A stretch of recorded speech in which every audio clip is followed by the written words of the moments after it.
Good evening and welcome to this special edition of the 6 o'clock news. I'm Rielle Creighton. We are following breaking news. Israel has now launched a wave of retaliatory airstrikes against Iran. The attack was a response to several waves of ballistic missiles that Iran launched at Israel on October 1st, which forced millions of Israelis to take cover in bomb shelters. It's raised fears that turbulent conflicts in the Middle East could escalate into an all-out war between Israel and Iran, the region's two most powerful militaries. Iran has said that it fired the missiles at Israel in response to Israel killing the longtime leader of Hezbollah. Turning to other news, the Beaverton School District is asking the Ted Cruz campaign to take down two campaign ads after questions about how they feature a Westview High School student. Fox 12's Spencer Schott got a response from the Cruz campaign today, explaining how they got the student's photo in the first place. Now, these Ted Cruz campaign ads only aired on TV in Texas, but they got the Beaverton School District's attention when they were posted on YouTube a few weeks ago. And people noticed that this ad against transgender athletes competing in sports featured two students from Oregon, both biologically female and identify as such. Now, we want to note we blurred the students' faces for their privacy. Colin Allred is pushing an extreme liberal vision for America. Boys and girls locker rooms, boys and girls bathrooms, boys and girls sports, and he's just getting started. 8 seconds into one of the ads, you see a student wearing a Westview High School sweatshirt, and the words boys and girls sports flash across the screen. The campaign ads for the Texas Senate seat were an attack on Cruz's opponent, Colin Allred, and a bill that he voted against in the Texas legislature. But that context is not clear when you see these students. There is small text on the bottom of the screen naming the bill, but the larger text suggests at least one of these athletes is transgender. In a letter sent to the Cruz's campaign staff, a Beaverton School District representative wrote, "Please know that both of these athletes were born female and identify as female. They are not transgender. It is alarming that your campaign would produce, distribute, and promote an ad with false information, especially with minor children involved." While the Cruz campaign turned down a request for an on-camera interview, they did answer questions via email. When I asked why they used that photo, a staffer said in the statement, "The picture features a female athlete who spoke out against boys playing in girls' sports after participating in a track meet where a biological male beat female athletes." When I asked if they believed it was deceptive or inappropriate to show two biologically female athletes while talking about transgender athletes, the spokesperson said, "The ad shows a girl walking with a gym bag, the outside of a woman's bathroom, and a woman's medal presentation to show safe spaces for girls that Allred has voted to violate." Now, Cruz's spokesperson pointed out this ad hasn't aired on TV in a week, but it is still up on YouTube. Oregon's U.S. Representative Suzanne Bonamici is also responding to this campaign ad, saying in part, "It is never acceptable to use photos of minors without their permission." She goes on to say it's also disturbing that these photos misrepresent the gender identities of these minors. She also is calling for these ads to be taken down. When I asked the Cruz campaign if they plan to do so, they did not respond. Reporting in studio, Spencer Schott, Fox 12 Oregon. It's disturbing. It's kind of every parent's worst nightmare. You know, you hear about something like this, someone bringing a school to where your kid's at, and you can't really do anything about it. You know, it's unsettling. Well, tonight we're learning that the 12-year-old student who brought a loaded gun to Ben's Pilot Butte Middle School had a list of individuals that they allegedly intended to target. We first told you about this story on Tuesday. That student was arrested on Monday after bringing a gun on campus, and that person is still in custody. Both the Ben Lapine School District and the Ben Police Department confirmed that the families were notified by detectives. The child's parent now faces charges of not properly storing the gun at home. We've also learned that another Pilot Butte student faces disorderly conduct charges after making threats against the school. This follows reports from students about parents about additional rumored threats. Well, Salem Keizer Public Schools is ramping up security at all of its high schools. Soon, every high school will be checked for weapons before they're allowed to enter the school. Fox 12's Julia Lopez has the story. Students here at South Salem High School start their day with a weapons detection screening, and soon that will be the reality across all Salem high schools. The time we live in today is a time where gun violence is one of the leading causes of death among teenagers. it causes a sense of fear with teenagers going to school. 178 incidents. That's how many times gunfire has been reported on school grounds in the U.S. this year, resulting in 52 deaths. That's according to Everytown Research, which tracks gun violence in schools. That's why Superintendent Andrea Castañeda says they're installing weapons detection systems in all high schools this year. We're being bold, even though the decision is likely to be controversial. And we're being responsible. Castañeda says she feels it's the responsibility of the district to act preventatively. After a pilot program at South Salem High School last spring, they report half of students say they feel more safe and 3/4 of staff. I would rather get stopped for my umbrella setting the metal detector off than a gun just going through the school and not getting caught. Castellanos, a South Salem senior speaking with the district, says at first her class was skeptical. It was really just about people complaining about something new. Now it's a routine part of the day, and she says her interactions with security are pleasant. Can you open your backpack pockets and then they dig through a little bit and that's it? Castañeda says the cost is likely to exceed $1.5 million, half paid for by a fund to cut down on vaping. She says since March, the detection has resulted in vapes seized as well as knives. Walking through the halls every day, I always hear talk about how students want the weapon detection systems. Armstead, a McKay student, says he feels in 2024, weapons detection is essential and critical. Superintendent Castañeda says that the district will monitor feedback from these new detection systems, but that an expansion to middle schools next year is likely. Reporting in Salem, Julia Lopez, Fox 12 Oregon. Well, the deadly E. coli outbreak linked to McDonald's Quarter Pounder hamburgers is now expanding. 26 more people have been found to have been infected, raising the total number to 75, according to federal health officials. The infections have killed 1 person and hospitalized 10 across the West and Midwest. The new infections include 12 additional hospitalizations and have expanded that outbreak to 3 new states. McDonald's pulled Quarter Pounders from its menus in more than a dozen states. McDonald's also says it's conducting a review of its beef suppliers as well. But despite the mitigation efforts, the company appears to have a long way to go to win back the trust among some of its customers who said they don't believe McDonald's is putting safety first. The information isn't as widely spread. I didn't see any notices on the door. 100% it will affect me coming to McDonald's in the future because, how can you trust a place that allows this to happen? Earlier this week, McDonald's was hit with the first of what is expected to be multiple lawsuits related to the E. coli outbreak. Meantime, a number of other chains say that they're also taking extra steps to safeguard their food. Burger King says that 5% of its restaurants use the same onion suppliers as McDonald's and have disposed of the vegetables. That's even though Burger King gets its onions whole with the protective skin still on them. The parent company of Taco Bell, Pizza Hut, and KFC say that it's removing fresh onions from menus at some locations just to be safe.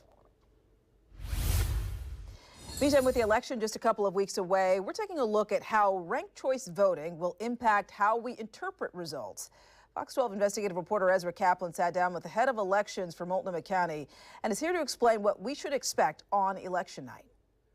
On November 5th, there will be one question on many of our minds. Who won? And with ranked choice voting for mayor and city council, the results will look a little bit different. And bear with me here, there may be a little bit more math involved. Getting ready for this year's election has been a process years in the making. Well, we've been working on implementing ranked choice voting since about the day after the measure passed in 2022. Multnomah County Elections Director Tim Scott says that they have upgraded tabulation software, gone through numerous rehearsals, and entered into an agreement with neighboring Clackamas and Washington counties. So this will be the first multi-jurisdictional ranked choice voting contest in the state of Oregon. While it may be new here, ranked choice voting is already being used in Alaska, Maine, and about 50 other local jurisdictions around the country. So what can we expect for how the results will look here in Portland? At 8 o'clock on election night, we will be releasing preliminary results for all the contests that were on the ballot for the November election. That includes ranked choice voting contests. For the ranked choice voting, the county plans to run a tabulation of all the votes they have up until that point. That means we will get a report looking something like this. We see how many rank 1 votes each candidate received. Following that, you can see the elimination and redistribution process that produces a single winning candidate. But that's not necessarily the final result. And then the day after the election, we'll release the same set of reports again, only with more ballots. So each time that you're releasing results, it's a fresh tabulation. Absolutely. It doesn't cost us anything to tabulate again. It's just literally the push of a button. That means that there is the possibility, just like in a traditional style election, that a candidate who appears to be winning on election night may not end up winning once all the ballots are counted. We're typically reporting 50 to 60% of the total ballots cast at 8 o'clock on election night. And typically by Thursday, we're at about 90% of the total ballots cast. At the end of the day, Scott says that the timing for getting a clear answer about who wins and loses is very much on the voter. If people hold on to their ballots and wait to vote at the last minute, that's when we're impacted by having ballots counted for days after the election. He knows that come November 5th, it will be a race to get the results out to a city anxious for answers. Now, there is a key word that Scott used throughout this story, and that is preliminary. While incredibly informative, none of the results that we get on election night or even the week following will be official. We will be doing what we can to call the races when we have enough information to do so, but the county has until December 2nd to certify the election results. Reporting in studio, Ezra Kaplan, Fox 12 Oregon. Okay, thank you, Ezra.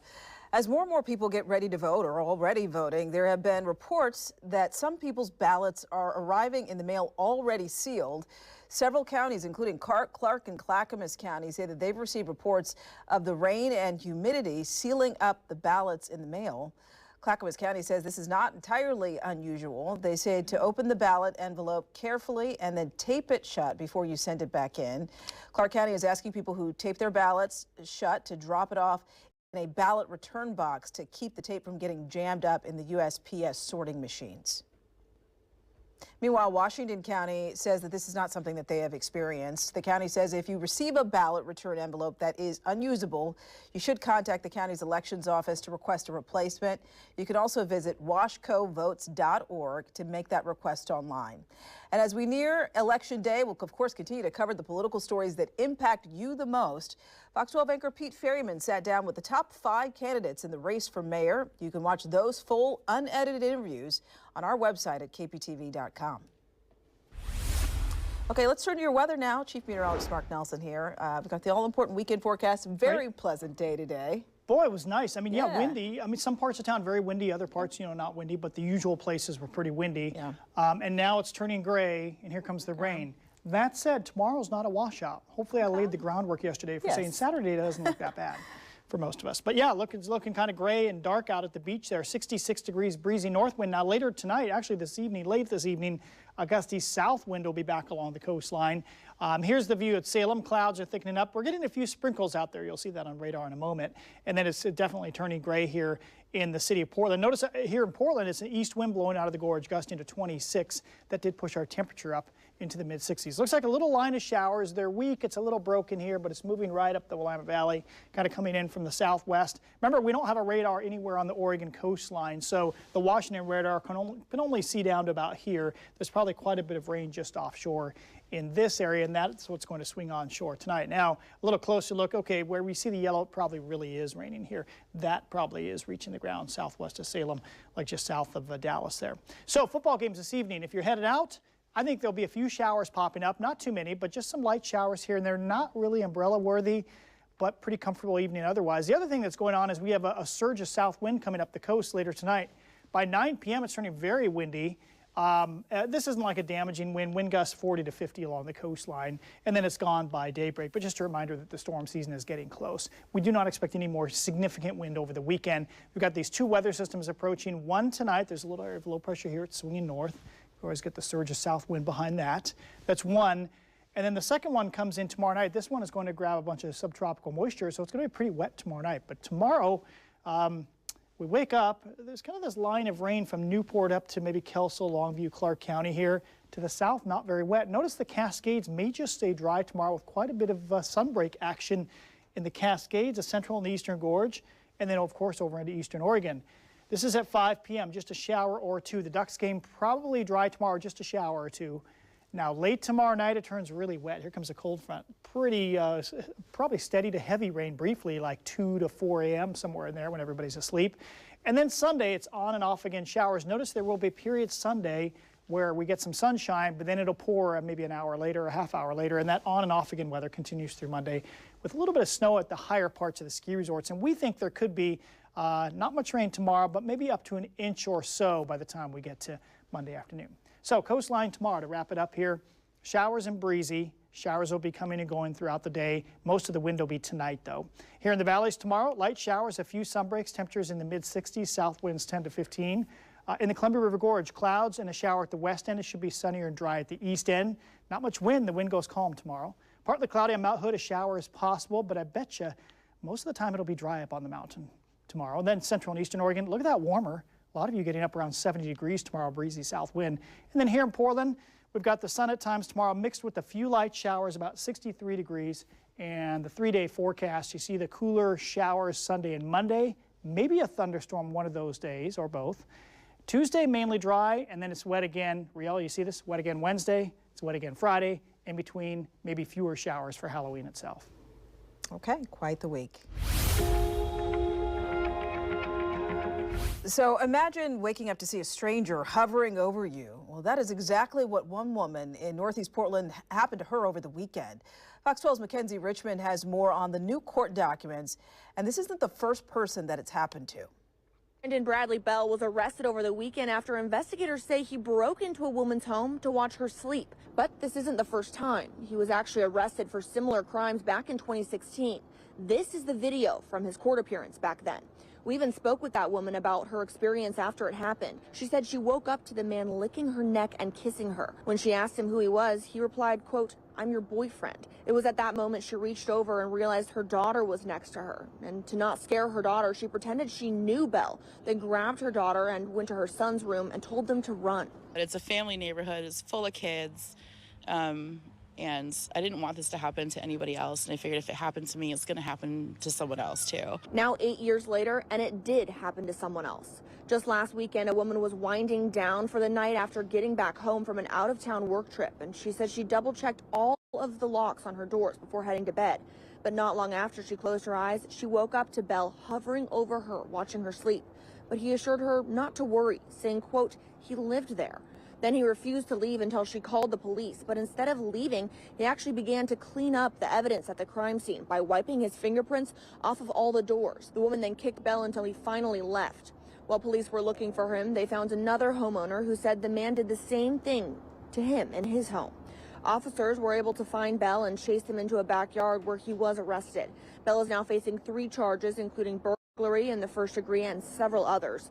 According to court documents at Bell's court appearance, he explained his actions by saying he had, quote, recently become homeless and was looking for an old friend. Bell also denied entering anyone's home, and he said he can't be charged with burglary because there's no evidence of him, quote, breaking down someone's door or breaking in through a window. Of course, we will continue to keep you updated as this case develops. Mackenzie Richmond, Fox 12, Oregon. The operators of a cargo ship that caused that deadly Baltimore bridge collapse settled a major lawsuit that was brought by the Justice Department. The Singapore-based owner and manager of the Dali container ship agreed to pay $102 million in cleanup costs. This comes after the vessel slammed into the Francis Scott Key Bridge in March. That ship lost power before hitting a support column, causing that bridge to collapse into the Fort McHenry Channel, killing 6 people who were working on that bridge. The Justice Department alleged that the electrical and mechanical systems on the ship were improperly maintained. Officials say the settlement does not cover any of the damages for rebuilding the bridge, which could cost about $2 billion. The Timbers playoff run was one and done with Wednesday's most lopsided postseason loss in franchise history. Portland's star player then made waves post-game with a tweet that was critical of the team's management. Fox 12's Nick Krupke reports on Evander's post and his boss's reaction. It can be a hard world to live in when you live online. Anything goes, anything can be said, and those posted words and thoughts are difficult to take back if you want to. with a post in the heat of the moment. Truths were told on X with the Timbers DP, their superstar designated player, Evander, taking to the old-fashioned Twitter machine to let off a little bit of steam. I found him to be incredibly selfish, if I'm being honest. He's a brilliant player. He's not a bad person, but I think it was poor judgment. That was a difficult night. On Wednesday, there's a lot of emotion, and it was a low point for the club. Portland's general manager, Ned Grabavoy, on Friday morning after PTFC's all-star midfielder, Evander, took to social following the club's 5-0 blowout loss against the Vancouver Whitecaps in that wild card playoff at home, a third straight scoreless match in Soccer City. Evander wrote in part, "Portland fans do not deserve the people who have power over this club, people who say they are men but do not keep their word.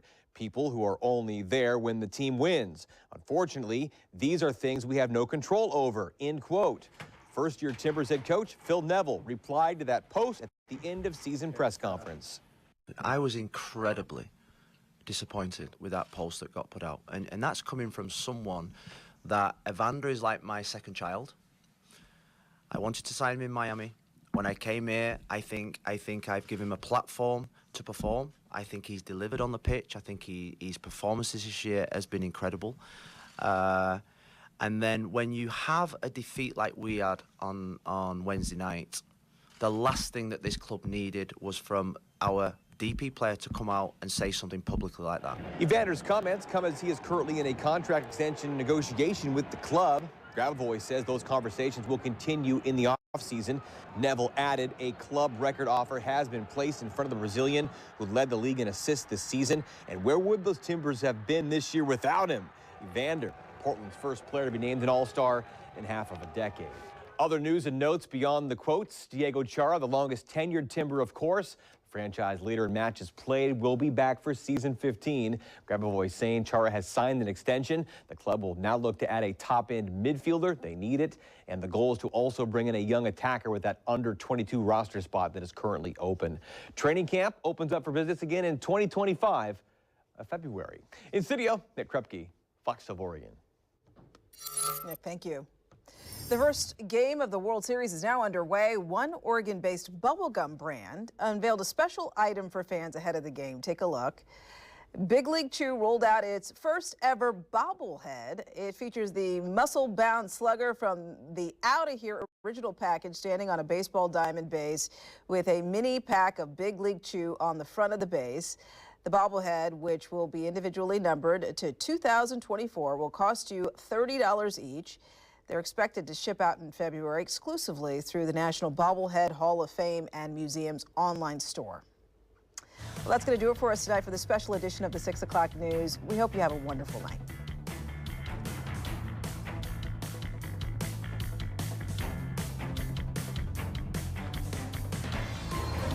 The Fox 12 Job Connection. Today's featured business is Northwest Navigator, and they're hiring automotive detailers. For more information or to apply, go to kptv.com/job connection.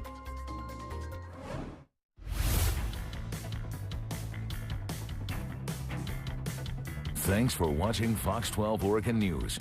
Watch us live wherever you are on our website, our mobile, and our streaming news app. You can also watch us on Roku, Apple TV, and Fire TV.